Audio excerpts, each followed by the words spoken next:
Donc, on a l'arc Ajima, si on veut, avec, et là, il y avait Nataku comme nouveau personnage, et Gunoro, Konuro, le gars avec le bras de cendre. Et ces deux personnages-là étaient quand même des bons ajouts, je trouve que c'est pas mal J'aime bien tout ce qui leur touche. On peut y aller avec ce qui est bon, et je finirai avec ce qui est mauvais pour l'arc. Justement, Fire Force a toujours été bon pour mettre de l'avant, si on veut, les malaises des personnages à travers des bons visuels. Voir Nutaku euh, vivre trop de pression, que ce soit de la part des hallucinations de Rega, passage aussi quand même assez sympathique, ou même la pression indue de ses propres parents, et que finalement il se sent littéralement comme, on le considère seulement comme un robot, jugé à performer. J'ai bien aimé ça, d'autant plus que sa relation avait aussi avec Gonoro, qui lui aussi quand même, c'est pas totalement un antagoniste, mais son petit shtick, hein, son petit trait de personnalité, c'est-à-dire qu'il aime bien s'en prendre aux faibles, il aime pas des batailles difficiles à gagner. C'était quand même, je trouve, intéressant. Et finalement, leur relation est, somme toute fonctionnelle et spéciale, mais c'est agréable. Bon, on n'a pas l'impression d'avoir vu ça 1000 fois ailleurs. Et euh, je pense que ça conclut peut-être carrément les derniers points positifs. Allons-y rapidement. On va tout de suite débarquer à peu près quand la bataille commence. C'est-à-dire amener une bataille à 3 en blanc, Ajima et la 8e division. Ouais, 8e division. Et encore une fois, quand tu as une bataille à 3 ou une bataille royale, faut que ça soit nerveux. C'est pas normal que tu te bats contre quelqu'un et que l'autre arrive et fait comme Hey, salut! Puis qu'il se fait pas attaquer. Ça n'a pas de sens et c'est arrivé plein de fois. Également aussi, on a la présence des faux forts. Hein? Inka est là, mais personne ne va jamais tenter de l'attaquer. On a également, je pense, c'est Ritsu qui accompagne Inka, qui est également une faux forte. Elle a son pouvoir de pyro-nécromancie, qui permet de soulever les morts, faire des torches humaines surboostées, mais personne ne va venir l'attaquer. Ça m'énerve toujours. C'est pas comme si on cherchait à l'attaquer puis qu'elle était protégée puis que c'est ça. Non, elle est protégée par. Je veux dire, techniquement, elle sert à protéger Inka, mais c'est deux faux forts ensemble. Quelqu'un les attaque, elles peuvent, en théorie, pas faire grand chose. Là. Et également aussi le personnage de Omea qui revient. D'ailleurs, on peut en mentionner que rapidement la dernière fois quand Shinra s'est battu contre Kaon, il y avait aussi Arthur contre Omea, mais c'était même pas en combat, c'était ridiculement pas intéressant. Et Omera revient, et c'est aussi un personnage que j'aime pas beaucoup. C'est un peu une fausse forte. On nous dit que ah ouais, elle est super trop balèze, mais on ne croit pas vraiment avec ce qu'on voit. Ses éclairs, puis c'est ça, mais elle n'a pas l'air particulièrement forte, mais on nous dit qu'elle est forte, le récit ne cesse de nous le dire. Et on peut parler rapidement, il y a la polémique, en tout cas, le passé. C'est-à-dire qu'à un moment donné, Vulcan, il faut qu'il rejoigne justement Arthur parce qu'il dit qu'Arthur c'est le meilleur moyen de contrer Omea. Et là, il est à bord de son véhicule qui, j'imagine, roule à une vitesse quand même assez considérable. Et probablement que ça a dû prendre 2 épisodes se rendre. On revenait puis on le voyait encore comme en train de chercher Arthur. Puis tu te dis qu'est-ce qui se passe? Alors que Omea, à un moment donné, elle dit juste comme ah, il faut que j'aille là-bas. Et c'est presque instantané là. Alors qu'elle n'est pas à bord d'un véhicule. Je sais bien qu'elle utilise ses éclairs comme une espèce de Spider-Man, mais je veux dire, le fait que l'un soit aussi lent par rapport à l'autre, c'est un peu ridicule. D'autant plus qu'éventuellement, il y a tellement de choses, c'est difficile à avoir une ligne conductrice. Cette vidéo va probablement être très longue. Donc, Vulcan a besoin d'Arthur pour générer un champ électromagnétique pour notamment neutraliser les pouvoirs de Omea. Le gros hic avec ça, c'est qu'ils vont le faire après qu'elle ait foutu le bordel dans l'esprit de Nataku, donc ça ne sert plus à grand chose, honnêtement, de faire le champ électromagnétique. Et en plus, il y a aussi la fille avec des marionnettes, et une de ces marionnettes est justement, je pense, avant même que le champ soit activé, est capable de résister aux éclairs de Omea. Et en dépit du champ qui réduit la capacité de Omea, la fille à la marionnette va être vaincue hors champ. Et ça va même être de l'ordre du détail, décoratif. Il faut vraiment que tu vois le plan de Omea qui, et tu le analyses. Ah, ça c'est la fille et ça c'est la marionnette. Ils ont été vaincus hors champ. Alors qu'elle avait une marionnette capable de neutraliser, du moins qui n'était pas sensible au pouvoir de Omea, et qu'en plus, elle était amoindrie à cause du champ électromagnétique. Une fausse forte, elle gagne grâce au pouvoir du hors-champ. C'est ce qui fait que c'est pas un personnage particulièrement agréable, d'autant plus qu'elle est psychopathe aussi. Donc vraiment, ça c'était un peu débile, honnêtement. Également, peut-être dernier point pour cet arc-là, c'est quand Nataku fait finalement son. En fait, il y a tout aussi le passage qui disent qu'il y a de la radiation, puis que ça va être dangereux si ça monte. Et éventuellement, ça monte, puis finalement, personne n'est irradié. Le problème, c'est que via Vector Reach, d'ailleurs, un personnage qui je trouve gagne beaucoup en substance dans cette saison-là, ça aussi c'est un bon point. On a beaucoup de passages qui se veulent utiliser la physique de la vraie vie.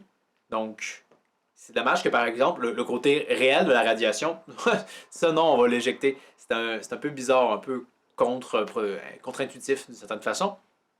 Mais bref, Nataku fait son gros rayon, finalement Karen l'absorbe, et à ce moment-là, je me suis dit, c'est quand même censé faire une gigantesque explosion de 500 km.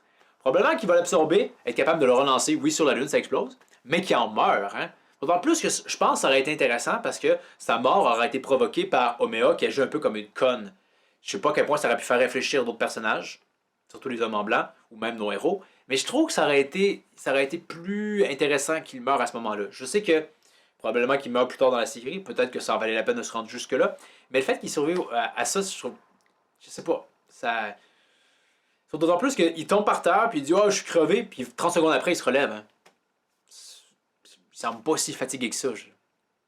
Mais bref, en plus que cet arc-là, finalement, il se passe pas grand-chose. Hein. Les hommes en blanc ont subi aucune perte, à part leurs hommes de main de merde, je pense, mais bon, c'est pas bien grave. Et voilà, je veux dire, on n'a pas vraiment tellement introduit de nouveaux personnages. T'sais, ça aurait pu être l'occasion de voir Inca puis de voir son potentiel en l'action. Non. Les dessous, c'est pas spécialement intéressant ce qu'elle a fait. Donc, c'est pas, il y avait vraiment un passage chiant ou inutile avec les ondes électromagnétiques ou Omega qui gagnent hors champ. C'était vraiment pas un super bon arc. Après coup, je pense qu'on a un épisode avec Iris puis un demi avec Tamaki et Assault, je pense. Épisode sympathique, j'ai bien aimé. J'ai rien à redire sur cet épisode-là. C'était bien. Puis, on arrive au dernier, si on veut, arc qui était, encore une fois... Je veux dire, ils s'en vont dans les tunnels. Parce qu'au préalable, deux détectives, dont le frère de Maki, s'en vont les deux ensemble. Ils ont juste des armes à feu et ils s'en vont. Et, ben, sans surprise, ils se font attaquer. Mais ma grande surprise, par contre, ils survivent. Hein, je veux dire, ils n'avaient pas l'air d'avoir de pouvoir, tout ce qu'ils ont, c'est des armes à feu puis ils survivent. Ben, peu importe. Et éventuellement, l'armée au complet va aller dans le tunnel avec la 8e division. Et on a aussi, dans cet arc-là, on tente de s'intéresser davantage à Maki, mais, via sa famille, mais c'était vraiment pas très bien fait. Parce qu'éventuellement, la famille de Maki se rend juste compte comme « Ah oui, c'est vachement difficile le travail de pompier, c'est dangereux. » Fait qu'ils demandent à ce que Maki revienne à leur bord. Et Inawa et Obi sont juste d'accord. Et là, tu dis que ça cache anguille sous roche. Il y a quelque chose qui cloche.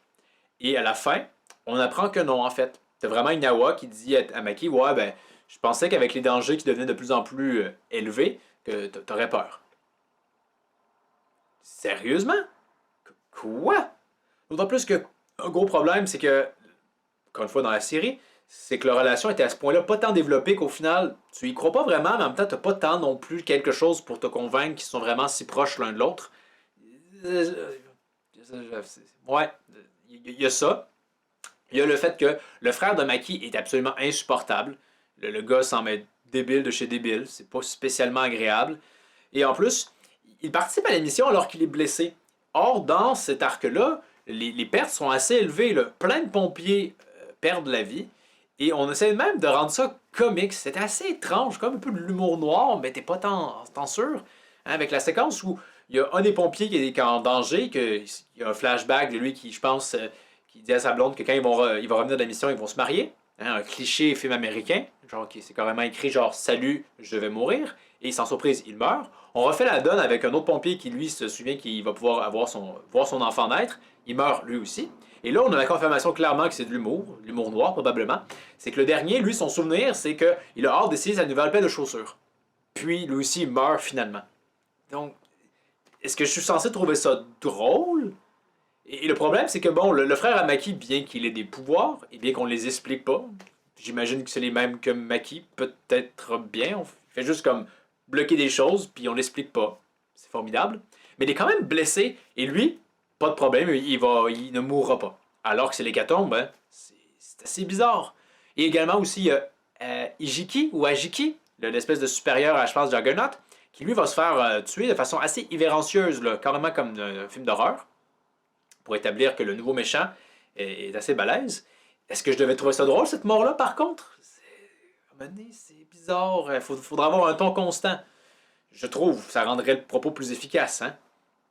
Et on peut parler justement rapidement de ce combat-là. Encore une fois, on a un nouveau homme en blanc complètement pété qui débarque. Et tu dis que les hommes en blanc ont bien des ressources. Pourquoi est-ce que vous ne mobilisez pas l'entièreté de vos ressources à un moment donné? Ça vous garantirait une victoire. Mais non, à chaque fois, on dirait qu'ils amènent juste le minimum nécessaire, alors qu'ils ont toujours des nouveaux types balèzes qui débarquent de nulle part. Et là, justement, Tamaki tente de se rendre utile. Sans surprise, non. On va juste apprendre, en fait, que son corps est unifuge, donc le fouet de feu qui découpe tout ne la découpe pas. C'est davantage plus comme un bat de baseball. Donc, ok, elle a ça pour elle. Donc, il faut que Juggernaut débarque pour la sauver. Et c'est là le problème, c'est que oui, je comprends l'intérêt du combat. C'est de faire que Juggernaut doit surmonter sa timidité et montrer qu'il est capable d'agir en homme, d'une certaine façon. Mais l'idée, c'est que bon, il se fait couper des choses, mais là, des vêtements repoussent. Puis éventuellement, si ça le blesse pour vrai, pourquoi vraiment? Juste parce que éventuellement, ben, il gagne, mais il a quand même subi des grands dégâts. Et la question qu'on se pose, c'est est-ce que la méchante est morte? Parce que c'est un problème, comme je le disais. Il s'assure jamais vraiment que est-ce que les méchants sont morts. Comme par exemple, Arrow saison 1, on aurait pu croire qu'elle était morte à la suite de son entraînement avec Inawa. Non. Elle revient, puis vraiment, son rôle est à peu près inintéressant. Elle aurait pu. En tout cas, de ce qu'on en a vu, je pense qu'elle aurait mérité elle aurait mieux fait de rester morte. Elle aurait été plus mémorable. Parce que là, elle est juste victimisée par Omea et elle semble pas tellement menaçante non plus. Mais bref, éventuellement, Tetamaki doit encore essayer de sauver la situation, mais non, il faut qu'elle se fasse sauver par les capitaines. Et voilà, l'arc est fini sans gros revirement de situation. Ah oui, c'est vrai, il y a Dr. Giovanni qui revient, c'est un personnage que j'aimais quand même bien. Le problème avec son combat contre Shinra et Arthur, c'est que je déteste toujours ça quand les gentils placent plusieurs coups, mais que ça semble jamais rien faire aux méchants. Je veux dire, le gars se fait comme découper, puis il fait juste s'enfuir, mais il semble pas avoir vraiment subi de dégâts, malgré aussi tous les coups de Shinra. C'était pas un combat spécialement super exaltant. Par contre, ça vaut peut-être la peine d'en mentionner. Shinra est capable d'utiliser le déplacement vitesse du temps sans aucun support ce coup-ci. C'est parce qu'il a progressé. Je sais pas, encore une fois, il l'adresse pas cet enjeu-là. Donc, qu'est-ce qui se passe à ce niveau-là? Mais bref, cet arc-là fini. Et au final, c'était pas spécialement intéressant. Un peu de développement de la part de Juggernaut. Et au final, on va semer des graines chez Temaki parce que justement, après, ce qui se passe, c'est léger arc où Arthur et Shinra vont encore s'entraîner avec Benimaru, mais Temaki se joint en groupe parce qu'elle va être plus forte. Le problème, à mon avis, c'est que bon, on va simplement dire qu'en fait, non, elle était balèze depuis tout ce temps-là, mais elle se retenait. D'accord. L'autre problème, c'est après coup, ben, regarde, va dans le fond, là, puis Arthur et Shinra, eux, vont continuer à s'entraîner. Pourquoi est-ce qu'elle ne s'entraîne pas avec eux pour développer la force brute? C'est ça le problème, à mon avis. Reste à voir, est-ce que dans un futur combat, elle va faire de quoi? Être pertinente? Je me demande. Je sais pas. À voir. Je laisse la bénéfice du doute, mais j'ai quand même un gros doute malgré tout. Et comme je vous le disais, bon, le capitaine se fait tuer par un autre homme en blanc super trop balèze. Faut croire qu'ils en ont plein. Arrêtez de les garder en réserve. Et voilà, la deuxième saison, c'est terminé. Donc, pour faire un léger wrap-up des idées, encore une fois, le problème, c'est l'absence de développement chez les personnages. Je veux dire, c'est la deuxième saison. Arthur, je trouve qu'on a développé un peu plus ce personnage-là. On comprend un peu plus sa gimmick. Hein, c'est un peu l'idiot qui a des instants de génie qui le surpassent lui-même. Et j'aime quand même ce concept-là, cette idée-là. Mais Inawa, Obi, Maki, en dépit qu'on lui donne un moment à elle, mais que c'est insignifiant tant ça semble être artificiel et pas super réel. Vulcan aussi. Et on peut parler aussi de Lisa. Hein? Tu t'imaginais qu'il y aurait quelque chose? Elle a deux moments dans cette saison-là et c'est trois fois rien. La fille, elle a un pouvoir et on ne la voit pas se battre. Et on me dira, c'est parce qu'elle est traumatisée. Est-ce qu'on peut la voir surmonter son traumatisme, faire quelque chose? Non, elle est carrément décorative. C'est-tu dans la troisième saison qu'on va s'intéresser à elle? Maintenant, il y a des personnages nouveaux qu'on a vus dans cette série-là. Mais je pense qu'on aurait dû se concentrer sur les personnages qu'on connaît déjà. Je veux dire, par exemple, Ibana. On la voit, mais elle ne se bat même pas. Utilisez vos personnages. Je veux dire, à quoi ça servait d'introduire les autres divisions si vous ne servez pas déjà que vos personnages que vous avez avant? C'est là, à mon avis, le problème. Shinra fonctionne toujours comme personnage. C'est une des forces de la série, je trouve.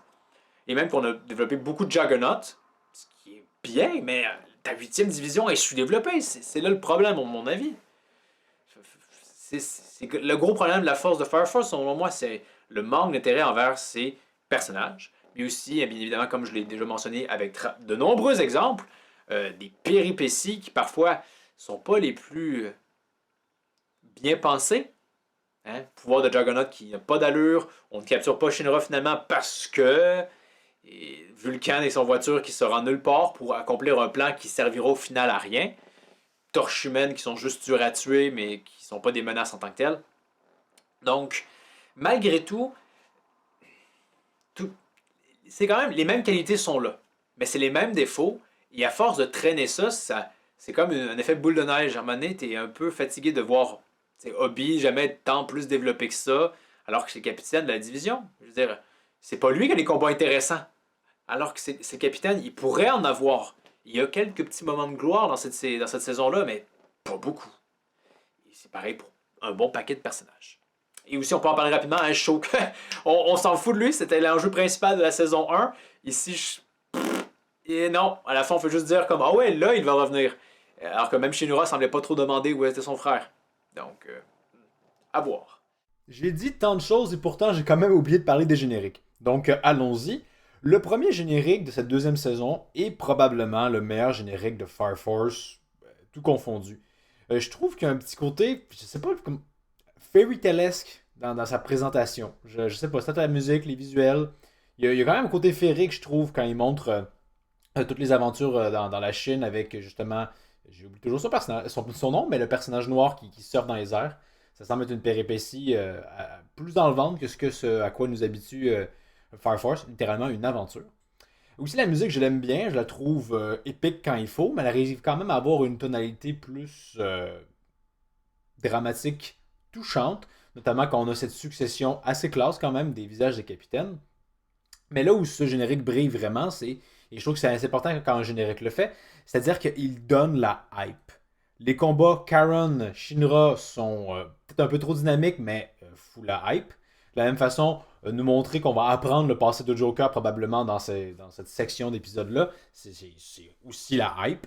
Et on nous laisse croire, faussement malheureusement, mais c'est quand même c'est assez enlevant de se dire que Joker allait se battre contre Benimaru et que finalement Barnes allait débarquer. Ça crée vraiment la hype. Et franchement, j'avais écouté ce générique-là avant de me décider à écouter la deuxième saison et ce générique m'a convaincu. Donc, finalement, il m'a peut-être vendu du rêve, mais j'aime bien quand un générique le fait. Ce qui n'est pas tellement le cas du deuxième générique. Lui est plus en décode de l'autre, sans grande surprise. Visuellement parlant, on fait beaucoup d'écho à des éléments qu'on a déjà vus dans la première saison. Donc, je sais pas, c'est comme si le premier générique, lui, avait vraiment bien travaillé à nous vendre ce qu'on allait voir, tandis que celui-ci semble avoir presque abandonné. On nous montre pas vraiment ce qui va se passer dans ces arcs-là, comme quoi il faut croire que c'est peut-être pas si intéressant que ça, mais qu'il montre certains personnages. Par contre, justement, on montre ces personnages-là, mais on dirait qu'on a juste réutilisé des scènes de l'animé, on dirait bien. Fait que carton blanc ou jaune pour ça. Donc, c'est pas un mauvais générique pour en tant que tel. J'aime bien notamment les passages où on les voit avec les gars d'Isogen. Je trouve qu'il y a un bon mix son-image avec ça.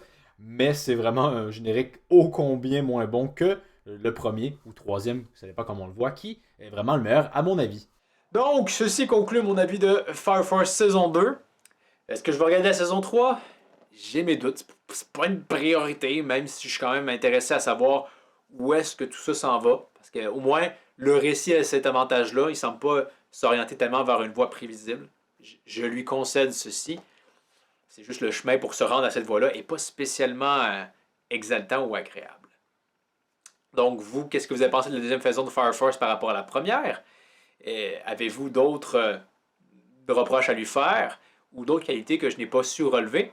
Donc, faites-moi en part dans les commentaires. Pour la prochaine critique exigeante, qui sera moins longue que celle-ci, je crois bien, c'est Jujutsu Kaisen, que je vais très bientôt terminer en fait. Et ça va être l'occasion de en parler parce que c'est quand même un des grands, on va dire un des grands noms de la relève neketsuesque. Donc, n'hésitez pas encore une fois à commenter, vous abonner, partager et tout le bon vieux tralala. Et je vous dis à la prochaine critique exigeante.